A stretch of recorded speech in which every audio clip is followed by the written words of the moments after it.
Everyone, welcome to another episode of the podcast. Today I'm joined with Jessica Peters, an MFT in California, to talk about building a private practice, the good, the hard, the wonderful, the challenging. We're going to cover it all today. Welcome, Jessica. Thank you, Kelly. I'm excited to be here. Yeah. Well, let's start at the beginning. Why private practice? Well, I've been licensed as a therapist for about 9 years, and I've worked in various capacities during that time, mostly in agencies or group private practice. I spent a lot of time working in schools. And as I just been kind of growing and building and moving through my career, I realized, I was really looking for something where I could do my own thing, where I could have some flexibility. I have two young kids, and I have kind of a interest and affinity for kind of the operations and logistics and kind of the Mm. business building pieces. So I was like feeling like, you know what, I think I could do that part. That part didn't feel scary to me, and I knew I wanted to get back to working one-on-one with folks in a way where I could kind of set the tone. So kind of Mhm. what brought.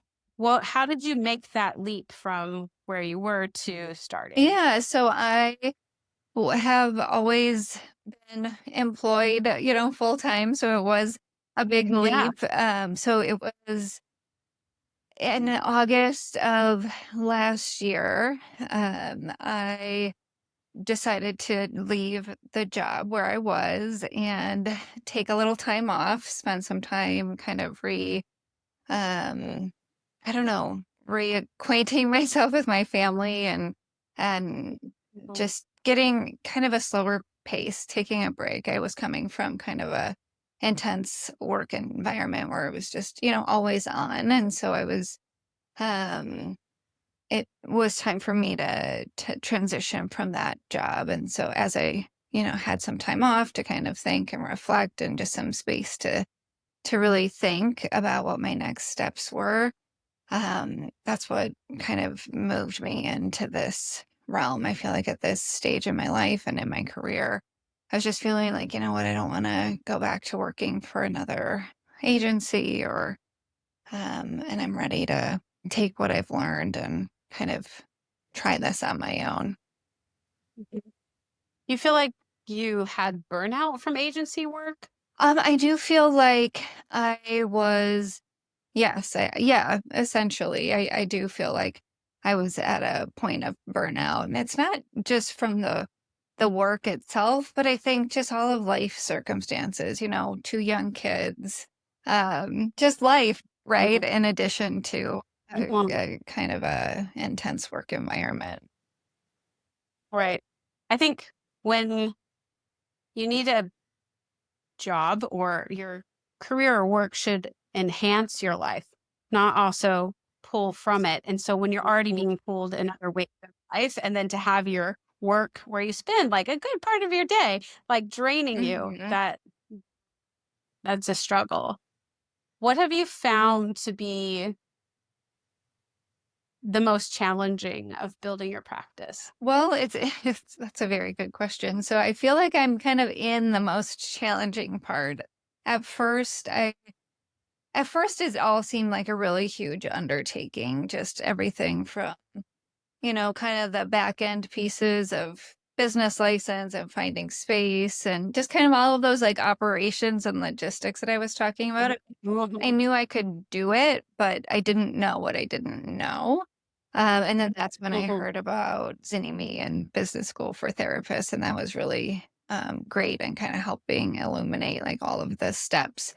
Um, and so I was feeling like, all right, I got this. I was kind of ticking things off my to-do list. I kind of launched my most basic version of my website. And this was just in um, like early to mid February, so not not too long. Mhm. And I was like, all right, I have registered myself as a business with the state of California. Like I exist as a business. Mhm. I launched my website. I've got my forms. I've got my practice management software. I'm like all ready ready to go, like, "Let's do this. The doors are open." You push publish on the website, and Mhm. then, so I was feeling really energized and, excited about all the progress and push publish on my website, and, I think, that was kind of phase 1, I think. Now in hindsight, I know that that was kind of phase 1, and now I'm really in the practice building stage, which I think is the Mhm. harder, part for me. Right.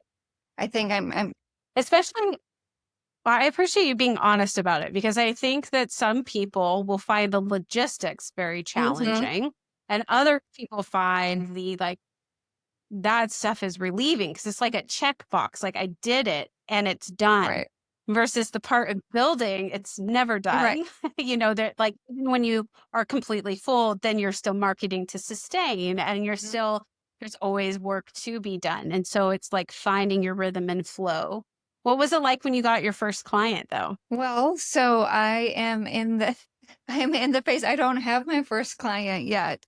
So Hmm. I am out there, I live and work in an area where there's, a lot of therapists. So I am in that phase of figuring out how to position myself and figuring out how to get in front of people and how people can find me. So I'm working, on the website and the SEO and networking and, trying to put together different groups or, basically like how can I get in front of people and get my name out Hmm. there. Hmm. What do you feel has been your biggest win so far? Um, I think I've had a lot of small wins, and it's interesting because I'm not actually, um, it's not natural for me to like count all the small wins along the way, and I'm finding that I need to because if my only metric for a win is having 10 clients or whatever, it's going to take me longer than I thought to get there. So I think a lot of the steps along the way, even, getting the business license, getting the office space, setting up all the paperwork pieces, and then I think all the steps that I've been taking to like network and get myself out there have been more of a stretch for me. And so all of these little things along the way have I realize are wins, and I need to be kind of counting those as Hmm. well. Hmm. So, where do you find is your next focus in the building Yeah, phase? I think I'm going to continue to focus on just getting in front of people, networking, the kind of the in the biggest sense, the marketing and networking and you know, Mhm, that side of things. And I feel like I have a mhm. few things that seem promising, and so I'm hoping those turn into something. But I think that's the phase I'm going to continue to be in for a little while. I think it's really good for people to hear different stories of starting and kind of timelines because we're talking about like you just hit publish on your website in Hmm. February. Now, many people would think like, oh, then it's a done deal, but that's just like the first iteration, kind of one page, and it's got to grow from there. And it takes Google a while. How long did it take you to get the nuts and bolts in order for you and your circumstance with two young kids? And I should also say, like, I probably a part of my story that I'm not sure how it factors in, but for context, I wasn't coming straight from client work, so I didn't have clients I was bringing with me from anywhere. It's like a built-in Hmm. base. So I like Yeah, you're starting from zero, most definitely scratch for starting sure. from scratch. And sorry, can you repeat your question again? I lost it. Yeah. So, how long did it take you to get some of the nuts and bolts together for you to be able to now start marketing your practice? Yeah, so it's it. I was started going through Zinni Me or the business school for therapists on in like October, November. And then I really carved out time in like December, January to like do all the like I registered Hmm. for my business license at the end of January. And then, during Hmm. that time I was, working on my website. I felt like I, really took like a concentrated I didn't build my website like over 6 months, I took a few weeks and really sat down and did it, and I started with a template, so I Mhm. wasn't building it from scratch. So, I'd say it was, like, a couple of months of kind of learning, and then a couple of maybe 2 months of, like, learning, and then 2 really solid months of, like, taking action to do all of the back end steps and, like, launch my website. But Mhm. then I'll say, I launched my website at the beginning of February. By the end of March, I was already revising it. It feels like a very iterative process that the more I talk to people or network or put myself out there, the more I see like where the needs might be, and the more I see where my interests might be, where my skills can kind Right. of match the need. So I've already Yeah. added a bunch of pages to my website and kind of I Yeah. didn't start from scratch, but I've definitely added to it. So then I felt like version 2 of the website was like um, early April. So Mhm. yeah, it's been kind of iterative. It's just not getting more clear. I think that that's really important too. It's something we teach in business school of how your marketing will change as you get more feedback, Mhm. especially from clients and you get your clinical outcomes. That information from your clinical outcomes will go into your marketing. And as well as when you're networking and you're finding the need and you hear how people talk about the pain Mhm. points, that'll also go into your marketing. I would love to do another podcast with you after you book your first client so that we can talk about the process of like booking your first client. Would you be willing I to would do that love with that. me? Yeah, that would be great. Okay. Uh, I think that would be cool.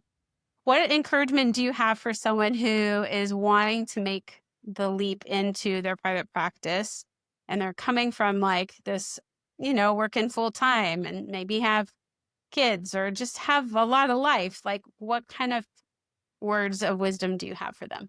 I would definitely say, counting the small wins is Mhm. um, helpful in perspective setting. I think also, I feel like I'm trying to continue to just keep taking action, like take the next action, take the next action. Even if I don't feel like it, I don't want to send that cold outreach email. Um, Mhm. I feel like just keep moving forward. It's like we're kind of creating or trying to create something out of nothing.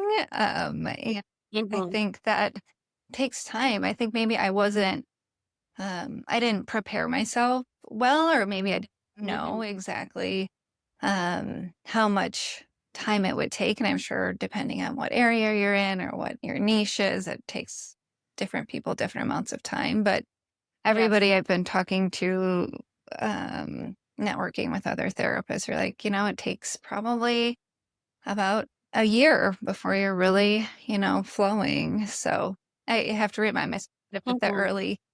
early side of that and to Yeah. just be patient. Yeah, I think it's important though for people to hear from people in the beginning because so often you'll see like testimonials or people talking about like built my practice in 6 months, but you don't have a context of like how that happened or why. And when you're just starting out, and then that feels like such a leap, but it's good for people to hear your story right at the beginning. And I love that we're going to do a follow up to see like how it's evolved. So if people want to learn more about you, where can they find Yeah. your information? My website is jessicapetersmft.com, and all my information is there. Awesome. Thank you, Jessica, for being here. And for those of you who are starting out, I'm excited for you to hear. Like, I love Jessica's advice here of like celebrating the small wins, and instead of letting it be your caseload or your income that determines what you celebrate, every action you take is worthy of honor and attention and care because that is the foundation that you are setting. When you are starting out, you have an opportunity to set the foundation well. And sometimes that takes a little bit more time. Sometimes it takes a little bit more intention than what you had planned for. But if you are starting out, you are some of the luckiest people because so often people come to us that have like built their practice and are like, oh, this is not what I wanted. And we have to take it all down and kind of rebuild Mhm. it. But if you're starting out, you can start out really well Mhm. now. So we'll see you next time on the podcast. Thanks so much, Thank Jessica. you.